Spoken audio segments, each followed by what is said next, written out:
విశ్లేషణ అనే కార్యక్రమము ద్వారా ఉన్నతమైనటువంటి సంగతులను నేర్చుకుంటున్నటువంటి మీ అందరికీ మన ప్రభువును రక్షకుడునైన యేసుక్రీస్తు వారి పేరిట నా హృదయపూర్వకమైన వందనములను తెలియజేయుచున్నాను. ప్రపంచంలో అత్యంత భయంకరమైనటువంటి యుద్ధాలు జరుగుతున్నాయి. కారణాలు ఏవైనప్పటికీ యుద్ధాలు రాజుకుంటున్నాయి. ఒక్కసారి యుద్ధం మొదలైందంటే అది సంవత్సరాల పాటు కొనసాగుతుంది. ఒకప్పటి కాలంలో అయితే యుద్ధాలు నెలల కాలం పాటు కొనసాగేవి. రోజుల కాలం పాటు, వారాల పాటు, నెలల పాటు ఉండేవి. ప్రస్తుత యుద్ధాలను మీరు చూడండి, రాజుకోవడమే ఆలస్యం. ఆ తర్వాత దానికి ముగింపు అనేది కనిపించడం లేదు. ఇటీవల మనం ఎక్కువగా వింటున్నటువంటి రష్యా యుక్రెయిన్ మధ్య యుద్ధం కావచ్చు, అలాగే ఇజ్రాయెల్ మరియు హమాస్ల మధ్య యుద్ధం కావచ్చు, ఇవి నేటికి కూడా ఇంకా చల్లారలేదు. అనేక మందిని నిరాశ్రయులుగా చేస్తున్నాయి. అనేక మంది ప్రాణాలను తీసుకుంటున్నాయి. ప్రపంచంలో మేము శాస్త్ర సాంకేతిక రంగాలలో ఎంతో పురోగాభివృద్ధిని సాధించేస్తున్నాము, అంతరిక్షంలోనికి వెళ్ళిపోతున్నాము, మా యొక్క సాంకేతికతకు అడ్డు అదుపు లేదు అని బేరాలు పలుకుతున్నటువంటి మానవ సమాజం ఈ యుద్ధాల పేరిట ఆటవిక సమాజముగా ప్రపంచంలో మనకు కనిపిస్తోంది. మృగాలుగా మారిపోతున్నారు. ఒకవైపు శాస్త్ర సాంకేతిక రంగాలలో మేము ఎంతో పురోగాభివృద్ధిని సాధించాము, రాతి యుగం నుండి రాకెట్ యుగానికి వచ్చాము అని చెప్పుకుంటున్నారు. మరోవైపు ఒకరిని ఒకరు చంపుకుంటూ, నిర్మాణానికి ఎంతో ఖర్చు అవుతుంది, నిర్మాణానికి ఎన్నో రోజులు పడతాయి, అటువంటిది చాలా సునాయాసంగా యుద్ధాల పేరిట ఆ భవంతులను నేల కూల్చేస్తున్నారు, రోడ్లు పాడు చేస్తున్నారు, పర్యావరణాన్ని కలుషితం చేస్తున్నారు, బ్రిడ్జిలు కూలదోస్తున్నారు, కర్మాగారాలను నేలమట్టం చేస్తున్నారు. ఒకరి మీద మరొకరికి ఉన్నటువంటి కక్ష, పగ, ప్రతీకారం. ప్రియులారా, ఈ విషయంలో మనుష్యులు అత్యంత దారుణంగా ఆలోచిస్తున్నారు, కిరాతకంగా ఆలోచిస్తున్నారు అని చెప్పక తప్పదు. ప్రస్తుతం మనిషికి కావలసింది శాస్త్ర సాంకేతిక పరిజ్ఞానాలు కాదు, ఒక మనిషిగా బ్రతకడం ఎలాగో నేర్చుకోవడమే మనిషికి రావాలి, కావాలి. మానవత్వపు విలువలతో మనిషి బ్రతకడం ఈరోజు మనిషికి అర్థం కాలేదు. దానిని మర్చిపోతున్నాడు మనిషి. ఒక మనిషిగా మనిషి బ్రతకడం మర్చిపోతున్నాడు. ఒక మృగంగా మారిపోతున్నాడు. కేవలం యుద్ధాలు ఒకటే కాదు, ప్రపంచ దేశాలలో ఉన్నటువంటి అనేకమైన సమస్యలు, ఒక ఉగ్రవాదం కావచ్చు, అలాగే స్త్రీలపై అత్యాచారాలు, హత్యలు, అలాగే లంచగొండితనాలు, అలాగే దొంగతనాలు, వీటన్నింటినీ కూడా మనము పరిగణనలోనికి తీసుకోగలిగితే మనుషులు అత్యంత దారుణంగా తయారైపోతున్నారు, అత్యంత దారుణంగా తయారైపోతున్నారు. మరి దీనికి పరిష్కారం ఏమిటి అనగానే మనిషి కాస్త ఆగి ఆలోచించి దేవుని మాటలను విని దేవుని దగ్గర జ్ఞానాన్ని నేర్చుకోవాలి. మనిషిగా నేను ఎలా బ్రతకాలి అనే దానిని మొట్టమొదట మనిషి తెలుసుకోవాలి. ఈ సమాజంలో ఉన్నటువంటి ప్రతి ఒక్కరూ కూడా మొట్టమొదట నేను ఒక మనిషిగా ఎలా జీవించాలి. మనిషిగా జీవించడం అంటే ఏదో ఉదయాన్న, తర్వాత మధ్యాహ్నం, తర్వాత రాత్రివేళ 3 పూట్ల తినేసి ఆ తర్వాత ఏదో చేతికొచ్చిన పని చేసుకుంటూ జీవించేయడం కాదు. మన ఆలోచన విధానం దేవుని యొక్క సంకల్పానికి అనుకూలంగా ఉన్నదా లేదా, నేను దేవుని వాక్య ప్రకారం నడుచుకుంటున్నానా లేదా, నేను దేవుని చిత్తమును నెరవేర్చగలుగుతున్నానా లేదా అని ప్రతి ఒక్కరూ కూడా తెలుసుకోవాలి. ఆ విధమైనటువంటి బ్రతుకులోనికి మనుషులు రాగలగాలి. ప్రియులారా, ఈరోజు మీ ముందుకు ఒక అద్భుతమైనటువంటి అంశమును తీసుకుని వచ్చాను. అదేమిటంటే ఇజ్రాయెల్ మరియు హమాస్ల మధ్య జరుగుతున్నటువంటి ఈ యుద్ధాన్ని గురించి మీ చేత విశ్లేషింపజేస్తూ దాని ద్వారా తెలుసుకోవలసినటువంటి చక్కని సంగతులను ఈరోజు మీ ముందు ఉంచుతాను. ఇజ్రాయెల్ మరియు హమాస్ల మధ్య యుద్ధం ప్రారంభమై, అంటే ప్రత్యక్ష యుద్ధం ప్రారంభమై నేటికి సుమారుగా 1 సంవత్సర కాలం గడిచిపోతుంది. 2023 సంవత్సరం అక్టోబర్ నెల 7వ తేదీన హమాస్ ఉగ్రవాదులు ఇజ్రాయెల్ భూభాగంలో చొరబడి కొంతమందిని బందీలుగా తీసుకుని వెళ్ళిపోయారు. ఎంతమంది అనగానే 251 మందిని బందీలుగా తీసుకుని వెళ్ళిపోయారు. 251 మందిని. ఈ 251 మందితో పాటుగా అప్పటికే ఒక 4 బందీలు వారి దగ్గర ఉన్నారు. అంటే మొత్తంగా వేరేసి ఎంతమంది అన్నమాట, 255 మంది బందీలను వారు గత సంవత్సరం అక్టోబర్ నెల 7వ తేదీకి కలిగి ఉన్నారు. ఇప్పుడు ఇజ్రాయెల్ లక్ష్యం ఏంటి? ఈ బందీలను తీసుకుని వచ్చేయాలి. ఈ బందీలను వెనక్కి తీసుకుని వచ్చేయాలి.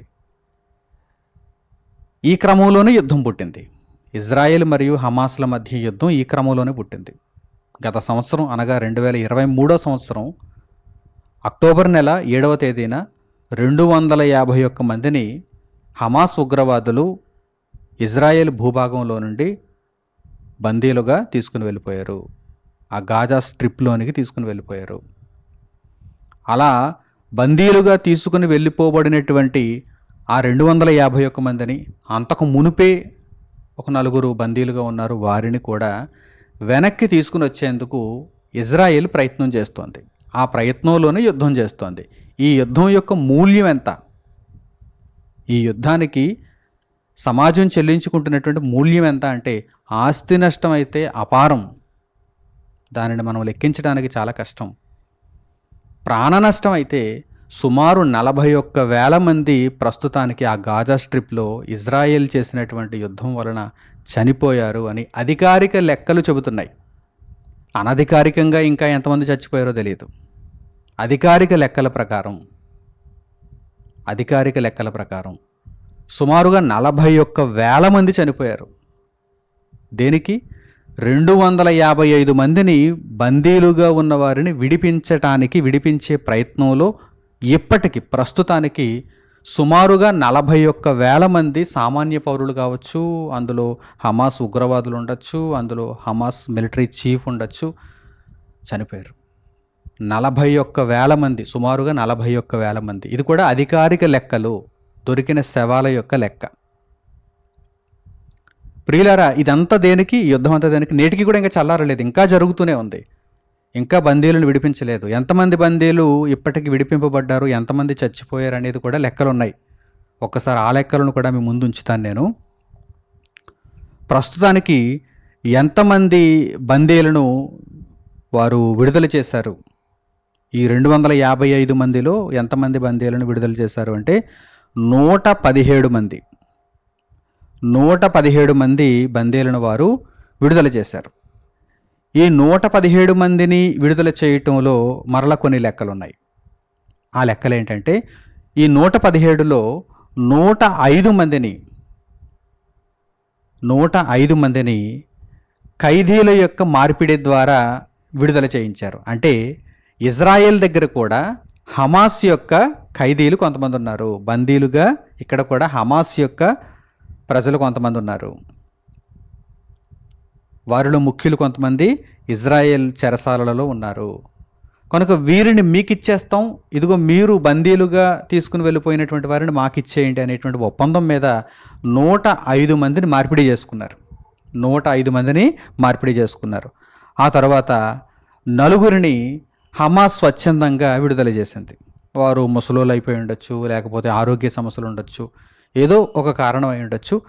ఒక 4 హమాస్ తనంతట తానుగా ఇజ్రాయెల్కి ఇచ్చేసింది. ఆ తర్వాత 8 మందిని ఇజ్రాయెల్ సైన్యం హమాస్ యొక్క చెరలో నుండి రక్షించింది.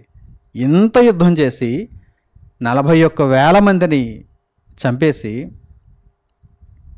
ఈ యుద్ధం ద్వారా అపారమైనటువంటి ఆస్తి నష్టాన్ని కలిగించుకొని, ఇరు దేశాలకు ఆస్తి నష్టమే. వీరు యుద్ధం చేశారంటే వీరికేం ఊరకనే యుద్ధం చేయలేరు కదా. ఇజ్రాయిల్కి ఆస్తి నష్టమే, అటువైపు హమాస్ కూడా ఆస్తి నష్టమే. ఎంత ఆస్తి నష్టం చేసుకుని సైనిక చర్య ద్వారా వీరు రక్షించినది ఎంతమందిని అంటే 8 మందిని. ఎంతమందిని? 8 మందిని. మొత్తంగా వెరసి 105, 4 మరియు 8 మొత్తంగా వెరసి 117 మందిని ఇప్పటి వరకు రిలీజ్ చేశారు. ఇక మిగిలిపోయినటువంటి వారిలో 66 మంది బ్రతికి ఉన్నారని, మిగిలినటువంటి 35 మంది చచ్చిపోయి ఉన్నారని ఇజ్రాయెల్ వర్గాలు చెబుతున్నాయి. హమాస్ దగ్గర ఇంకా మిగిలి ఉన్నటువంటి బందీలు 101 మంది. ఈ 101 మందిని విడిపించడానికి ఇంకా యుద్ధం కొనసాగుతోంది. ఈ 101 మందిలో 66 మంది ప్రస్తుతానికి హమాస్ దగ్గర బ్రతికి ఉండవచ్చు. మిగిలినటువంటి 35 మంది చనిపోయినటువంటి డెడ్ బాడీస్ మాదిరిగానే ఉండవచ్చని ఇజ్రాయెల్ వర్గాలు పేర్కొంటున్నాయి. ప్రియులారా, ఈ విషయం అంతటిని మీరు ఒక్కసారి సున్నితంగా గమనించండి. 41,000 మంది పాలస్తీనీయులు ఇప్పటికే మరణించారు యుద్ధం వల్ల. ఇంకా మరణిస్తున్నారు. ఇంకా యుద్ధం జరుగుతోంది. ఇది ఇంకా చల్లారలేదు. ఇది కేవలం ఇజ్రాయెల్ మరియు హమాస్ల మధ్య యుద్ధం మాత్రమే కాదు. ఇజ్రాయెల్కి సపోర్ట్గా అమెరికా నిలబడింది, హమాస్కి సపోర్ట్గా ఇరాన్ నిలబడింది మరియు గల్ఫ్ దేశాలు నిలబడ్డాయి. ఇది చాలా తీవ్రమైనటువంటి భయంకరమైనటువంటి యుద్ధంగా కనిపిస్తుంది. దీనికి ఆద్యం ఏమిటి, దీనికి మొదలేమిటి అనగానే బందీలను విడిపించటం, బందీలను హమాస్ తీసుకుని వెళ్ళిపోవటం, ఆ హమాస్ దగ్గర ఉన్నటువంటి బందీలను ఇజ్రాయెల్ విడిపించటం ప్రధాన లక్ష్యం అదే. కానీ ఆ బందీలను ఎలా విడిపించుకోవాలో ఇజ్రాయెల్కు తెలియటం లేదు అనేది ఇక్కడ స్పష్టమైనటువంటి విషయం. ఎందుకంటే ఒకవేళ తెలిస్తే ఏమంటే ప్రపంచంలోనే మాకున్నటువంటి సైనిక బలం ఎవరికీ లేదని చెప్పుకుంటారు. అలాగే మా దగ్గర ఉన్నటువంటి గూఢచార్య సంస్థ ఇంకెక్కడా లేదు అని చెప్పుకుంటారు.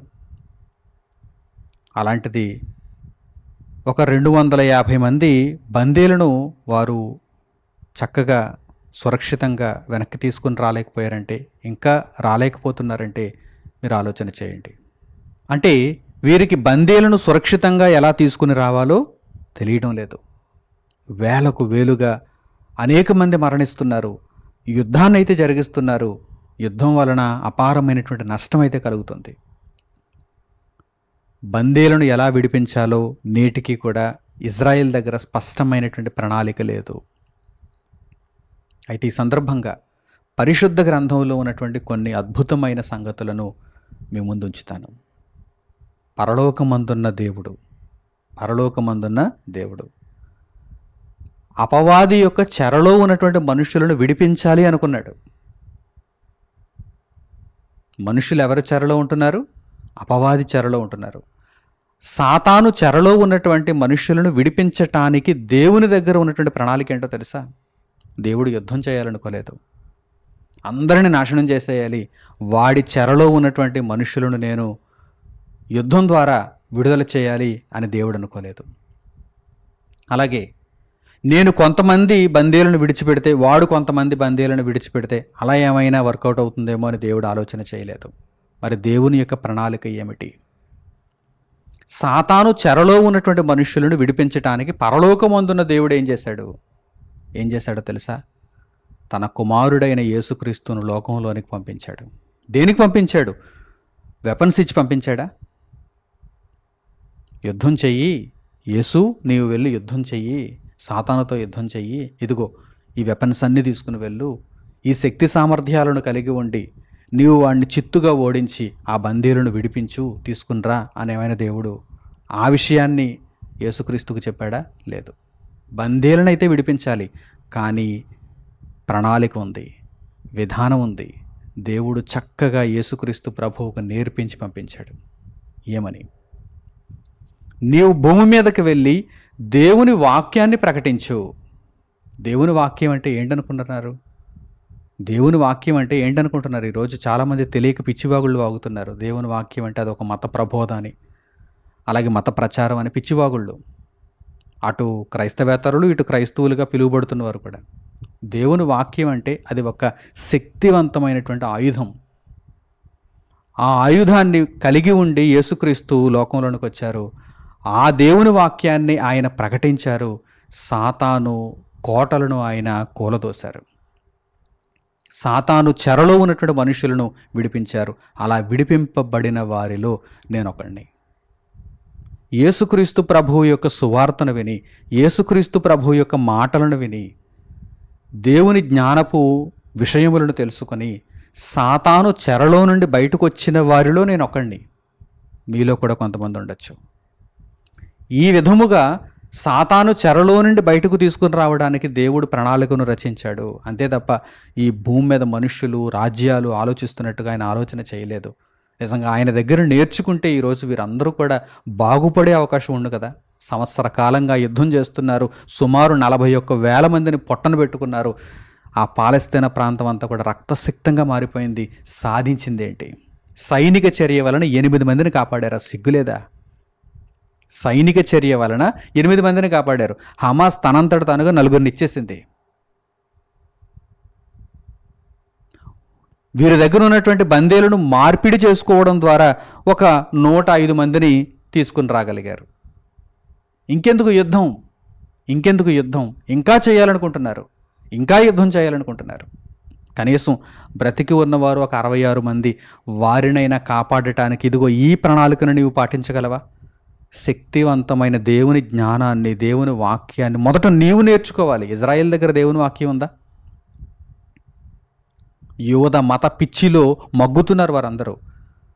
వారి దగ్గర శాస్త్ర సాంకేతిక రంగాలలో అభివృద్ధి ఉండొచ్చు, అగ్రరాజ్యం పెద్దన్న యొక్క హస్తం వీరికి తోడుగా ఉండొచ్చు, కానీ దేవుని హస్తం వీరికి తోడుగా లేదు. దేవుని జ్ఞానం వీరి దగ్గర లేదు. దేవుని వాక్యం కొంచెం కూడా లేదు. యేసుక్రీస్తును రక్షకునిగా అంగీకరించలేని బ్రతుకులవి. ముందు వారు దేవుని వాక్యాన్ని నేర్చుకుని ఆ దేవుని వాక్యాన్ని అస్త్రంగా ప్రయోగించగలిగితే, ఏదో ఐరన్ డోమ్ పెట్టుకుని ఇతర దేశాలు, శత్రు దేశాలు ప్రయోగించేటువంటి ఆ క్షిపణులను అడ్డుకోవడం కాదు.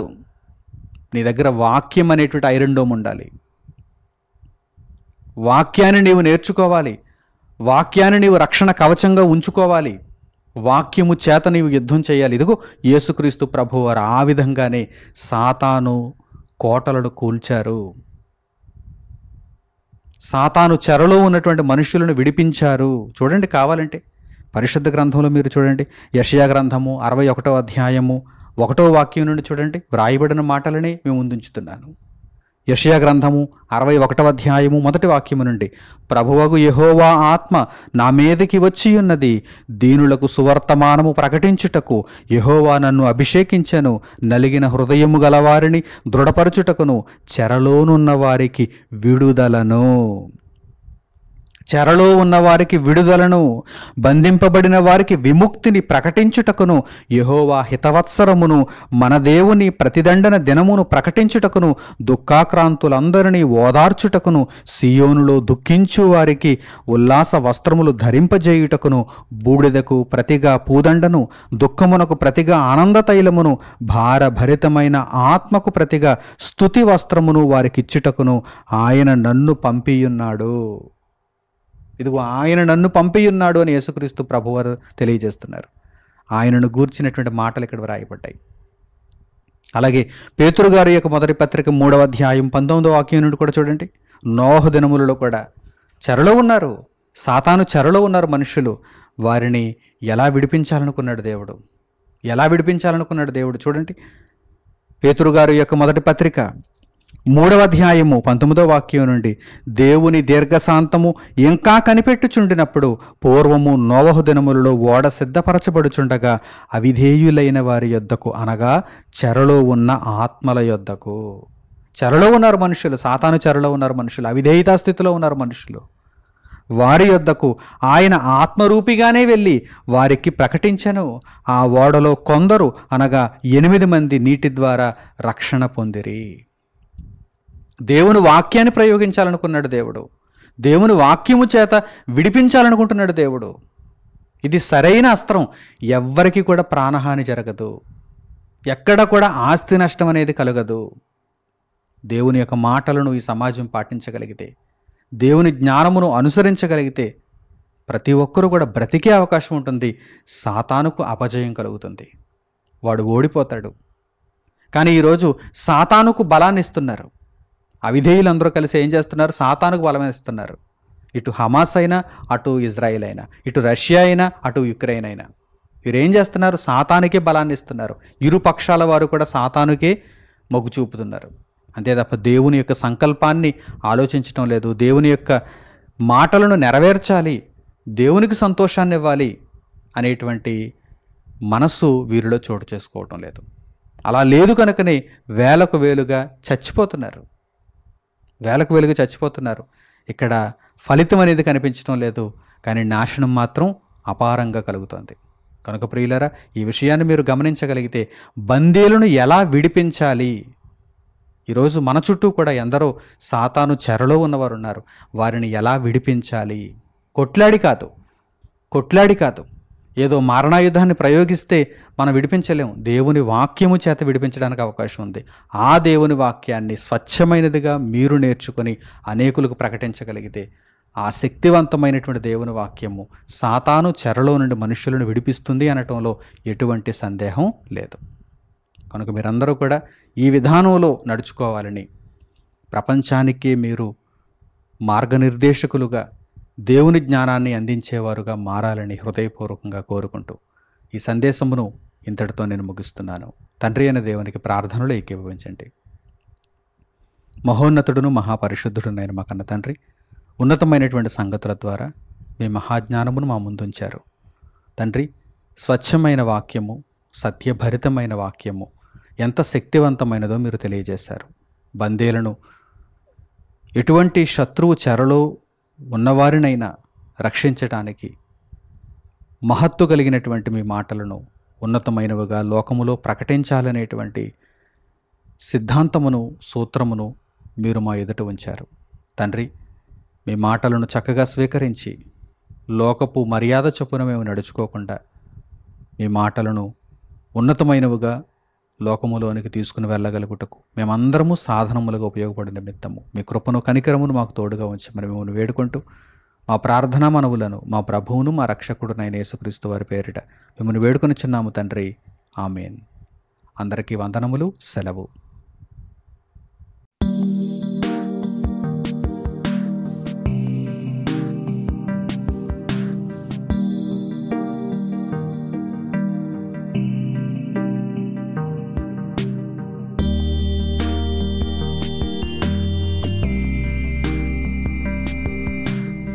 సహోదరులు మణికుమార్ గారు ప్రసంగించిన ఎన్నో ఆత్మ సంబంధమైన సంగతులను ఉచితంగా వీక్షించుటకు మా యూట్యూబ్ ఛానల్స్ను తప్పక దర్శించండి. మా సమాచారమును ఎప్పటికప్పుడు తెలుసుకొని ఆత్మీయ అభివృద్ధి నొందవలనంటే మా యూట్యూబ్ ఛానల్స్ను సబ్స్క్రైబ్ చేసుకోండి. సత్వర నోటిఫికేషన్ కొరకు సబ్స్క్రైబ్ బటన్ ప్రక్కన ఉన్న బెల్ సింబల్ను క్లిక్ చేయండి. మరిన్ని వివరాలకు మీరు సంప్రదించవలసిన మా ఫోన్ నంబర్స్ 8978414178 మరియు 8333927666. ధన్యవాదములు.